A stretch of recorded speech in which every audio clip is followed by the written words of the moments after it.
Hello, hello, hello, hello. Eléyìí máa lágbára o. Wọ́n bá ní wọ́n ránṣẹ́ sí wọ́n láwọn fámìlì Elizabeth ó wá sáàfin. Wọ́n ní wọ́n wá bá kábíyèsí pé àwọn àti kábíyèsí wọ́n ṣàsọ̀rọ̀ wọ́n jíròrò papọ̀ nípa nǹkan tó ń ṣẹlẹ̀ sí Elizabeth. Ní kábíyèsí wá ṣàlàyé pé nǹkan tí kóhun gan kó yà wọ́n lẹ́nu nǹkan báyìí ń jọ wọ́n lójú. Wọ́n bá sọ fún kábíyèsí pé it's better àbọ̀tẹ̀ kọ́kọ́ ní kábíyèsí ní kán lọ tráyè kán lọ tọwọ́ ájò bọ́ kán mọ bọ́n ṣe fẹ́ ṣe Lizzy pẹ̀lú ìwà ẹ̀ pé kì í ṣe ordinary ìwà ẹ̀ ló ń hù pé àwọn ní pé òun ní suggestion kan pé kán mú lọ sí ibi tí wọ́n ti máa tọ́jú ẹ̀ kán lọ wo nǹkan tó ń ṣẹlẹ̀ sí torí kì í ṣe ordinary normal. Wọ́n ní kábíyèsí wá fún wọn ní advice pé kán mú lọ sí onífarapa ní ìtì ẹ̀mọ́ ibi tí wọ́n ní onífarapa pé wọ́n mọ̀ bẹ́ẹ̀ pé bẹ́ẹ̀ náà ti máa ń tọ́jú àwọn tó jẹ́ pé kú díẹ̀ káàtó kán wo nǹkan tó ń ṣẹlẹ̀ nínú life ẹ̀. Pé wọ́n sọ pé instead fáwọn family wa sọ pé kó tọ́ ni pé bẹ̀tẹ̀ àwọn kàn ń wò pé àwọn ò lè lọ sí dátẹ̀ onífarapa yẹn pé àwọn ò lérò pé àwọn lè ní kíní time láti lọ síbẹ̀ pé àwọn ò tiẹ̀ fẹ́ lọ sí area rẹ̀ kọ́ ó bẹ́tà fáwọn káwọn lọ sí kí ló jẹ́ rehabilitation pé kán lọ check ẹ̀. Kábíyèsí nìwẹ́ kì í ṣe pé bóyá òun fọ̀ sí wọn o pé kán lọ pé ṣùgbọ́n òun lérò pé wọ́n máa ń wo àwọn tó jẹ́ pé kú díẹ̀ káàtó níbẹ̀ torí nǹkan tó ń ṣe Lizzy kì í ṣe just ordinary senses ẹ̀. Wọ́n á sọ pé nǹkan táwọn máa ṣe ni pé àwọn máa lọ sí rehab. So torí nǹkan tó ń ṣe páìsàn ni o kì í ṣe ordinary o pé because àwọn ò lè ever lajú wọn lẹ̀ kí ọmọ àwọn máa misbehave bẹ́ẹ̀. Kábíyèsí ní Lizzy tóun mọ̀ ó ní bó ṣe jẹ́ pé ṣùgbọ́n eléyìí tó wá ń ṣe é sìn pé dídà tí wọ́n pé wọ́n fẹ́ kí àwọn lọ mú lọ síbi tó ti máa rí ìwòsàn tó dẹ̀ máa rí ìmúláradá.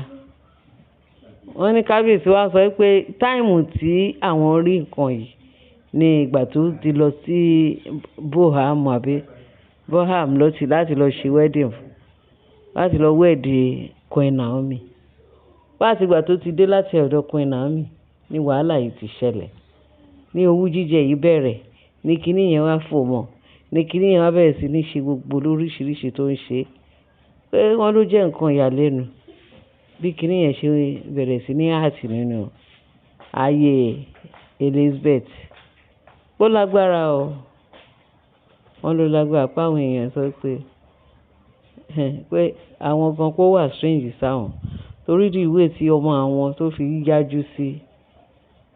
yájú sí Queen Naomi torí Queen Naomi bó ṣe wà pé ọ̀rọ̀ Queen Naomi lẹ́nu Elizabeth pé wọn ò gbọ́rú ẹ̀ pé Elizabeth ṣe nǹkan ìbàjẹ́ pé Naomi ṣe nǹkan ìbàjẹ́ fún Elizabeth rẹ̀ ó máa ń pọ́n Elizabeth lé ó máa ń sọ̀rọ̀ Elizabeth ó máa ń sọ̀rọ̀ kíní dáadáa ó máa ń sọ̀rọ̀ Elizabeth máa ń sọ̀rọ̀ Queen Naomi dáadáa pé irú ẹ̀ pé nǹkan tó fi yà wọ́n lẹ́nu pé kí ló wá dé sí ọmọ àwọn tó fi wá misbehave báyìí.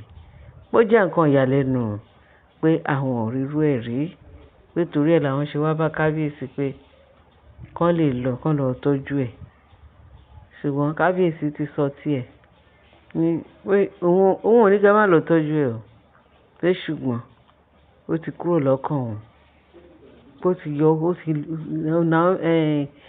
Mary kí ló ń jẹ́ Elizabeth ti yọ kúrò lọ́kàn òun pátápátá.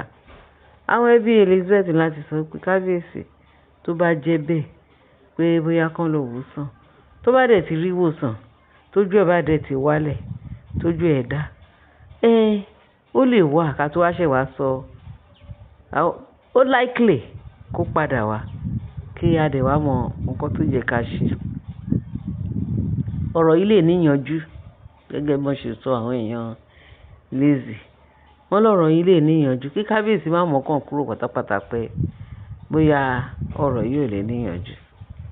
Àfi tó bá jẹ́ pé wọ́n rí pé natural senses ẹ̀ ló fi ń ṣiṣẹ́ yìí. Pé òun nìkan ni. Pé ṣùgbọ́n pé kì í ṣe senses ẹ̀ ni ó fi ń ṣe lè. Ìyẹn ni kábíyèsí lè sọ pé ó ti kúrò lọ́kàn ẹ̀. Pé ṣùgbọ́n tójú ẹ̀ bá ti dá ńkọ́ pé ó ṣeé ṣe kí amendment kó wà ní àárín ibẹ̀ yẹn.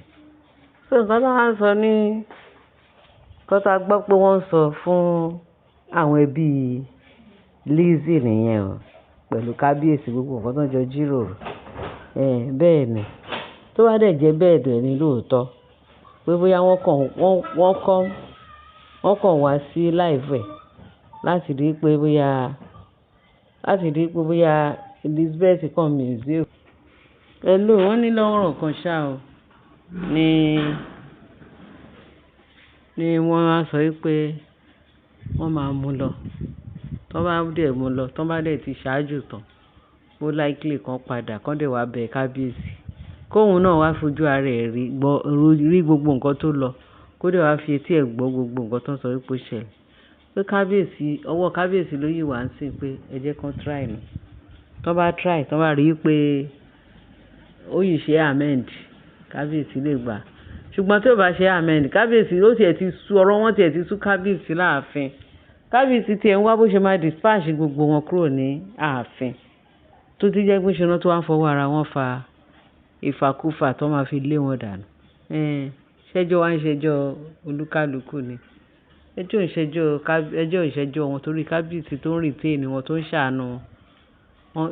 Wọ́n pé ayọ̀ náà fẹ́ fi fọ́, wọ́n ti fa ayọ̀ fọ́ gbogbo ẹ̀.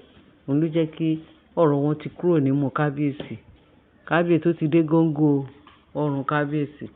Gbogbo ti yé mú kábíyèsí ni pé kí wọ́n máa lọ, kọ́kàn wọn balẹ̀, kóun lè ráyè gbádùn Queen Naomi ìyàwó òun.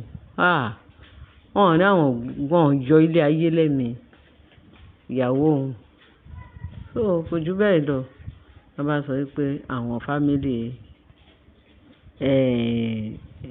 Elizabeth wọ́n fẹ́ mú lọ, wọ́n fi tẹ̀síwájú, kán lọ wádìí nǹkan tó ń ṣe. Torí tó máa fi ilẹ̀ bẹ́yẹn, kọ́ yìí fi ilẹ̀ ní ààfin bẹ́yẹn, kò dáa, ó lè ba nǹkan jẹ́ o. Ó lè ba nǹkan jẹ́ torí wọ́n ní ṣe ló ń ṣe bí ọlọ́tí. Bí tó ti mu gbó, kéèyàn mu gbó yó kó máa ranjú kó máa ṣe. Kí ni ọmọ jẹ́jẹ́ tẹ́lẹ̀, ọmọ tó ń ṣe jẹ́jẹ́ tó ń ṣe kíni. Wọ́n ní ṣówú jíjẹ wà ní gbogbo eléyìí. Kábíyèsí nígbà tó dé láti Fulham ní gbogbo eléyìí bẹ̀rẹ̀ sí. Owú jíjẹ, ó ní òun ló yẹ kán ti ṣe wedding fún. Ló bá ló ṣe pé nǹkan tó wù òun, ó yẹ kí kábíyèsí ṣe wedding fún òun. Ṣàìdédé ni ó ṣàgbọ́ pé ó lọ ń ṣe wedding fún Naomi. Ó ní kí ni ti Naomi? Òun tó jẹ́ pé ọmọ kékeré ara òun, òun tó jẹ́ pé ọmọ kíní kan ara òun. Tá bá ti ẹ̀dá ẹ̀lẹ̀ ká tún ṣe, òun àti Naomi ta ló máa jù? Naomi bó ṣe wà yẹn, small but mighty. Bó ṣe wà yẹn, lóòótọ́ ó kéré o, ọmọdé ni, ṣùgbọ́n ó ń ṣe bí àgbà, nǹkan tágbà ń ṣe. Ọpọlọ tó dẹ̀ wà lórí Naomi, ó ju ti àwọn ọ̀jọ̀gbọ́n lọ, ó ju tàgbàlagbà lọ. So ẹ jẹ́ kí olúkálùkù wa ká gbà yẹ̀wò, ká mọ nǹkan tó yẹ kí a ṣe, kí la fẹ́ sọ, kí la fẹ́ mọ̀ nípa ọ̀rọ̀ Lizzy. Ẹ bá mi share, kẹ́ bá mi share, kẹ́ bá mi subscribe, kẹ́ bá mi fi tó kù sínú comment section. Ẹ ṣé gan bẹ́ẹ̀ ṣe ń tẹ́tí sí wa. Láyọ̀ o.